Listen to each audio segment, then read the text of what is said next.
This is a not so very popular story about a popular comic character called the Superman. All of us are so insecure in our lives, so impatient in our lives. We just can't wait to see the results of all the efforts that we have invested, and oftentimes we are in a rush for instant gratification. Now, this behavior has a lot of repercussions. This attitude has a lot of repercussions, like settling down for something that is not up to the mark, selling yourself short, and often trying to realize things quickly than waiting to see through the end. This is the story of two Jewish friends born to Eastern immigrant parents in the US, and they met in a high school in Cleveland. This story, ladies and gentlemen, is Joe Shuster and Jerry Siegel. Both of them met in high school at Cleveland, and they really wanted to do aspiring things in life, and they had high expectations of them becoming writers and writing and editing with a lot of major publications in the country at the time.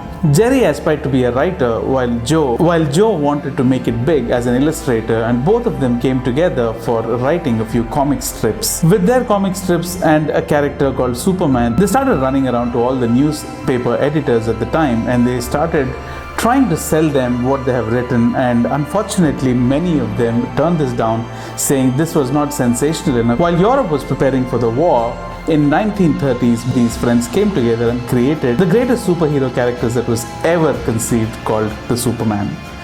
After repeated rejections from newspaper editors, both the Jewish friends were very disheartened, and they finally started making changes to the characters like the newspaper editors advised, believing that their character was not sensational enough. They reformed the character into somebody who has superpowers and who could stand up for all the evil that was going around, and somebody who could help people being mistreated, and who could save anybody who is in danger and who is out there for a better world.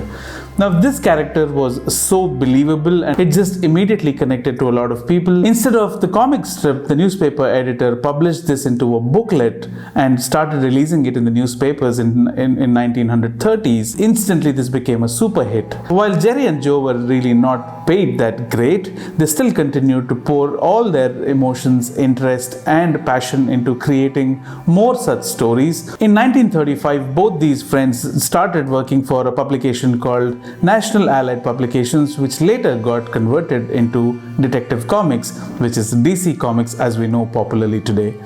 Both of them were forced to sell their rights for the character for a meager sum of $130, which was split amongst both the friends. The check that was issued to them had their names misspelled on it. Do you want to call it misfortune? Do you want to call it bad luck? Or do you want to call it not having enough conviction to stick to what they believed in and wait it out to see what this is capable of? They still continued to work with DC Comics, and all their suggestions were shunned away. They were not taken seriously. After realizing that both the friends have goofed up, and they tried renegotiating with DC Comics about renegotiating the terms for the character and renegotiating the terms that they were paid upon, they were completely shut down. In fact, they were also threatened to lose their jobs. DC Comics was free to replace anybody in their places. Afraid of losing their jobs, they continued to do that. Along with that, they also signed a deadly 10-year contract with the first right to refusal to all their stories, along with the characters Superman. Not having anything else to do, they completely lost what they believed in,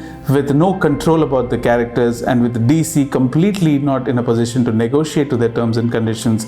They had no other way but to go and settle it in the court of law, and they have filed a lawsuit against DC Comics, after which they were terminated from DC Comics. What happened after that was a series of lawsuits and more lawsuits, and this began continuing until 2014. While one of the friends has passed away, the other partner was paid a little compensation, no way in comparison to what the brand is raking in, and all of us know what the franchisee Superman is worth today. So the moral of the story, ladies and gentlemen, if you really believe in something and if you're truly passionate about something, there is no excuse for you to not believing in yourself. Not waiting to see it through could completely turn against you and sabotage you completely.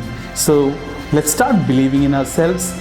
Let's start being a little more confident in our capabilities. Let's practice being patient, and let's also get into the habit of waiting it out to see how things come through, not give up in between. Thank you so much. This is Casey. We'll see you again in another story. Until then, cheers.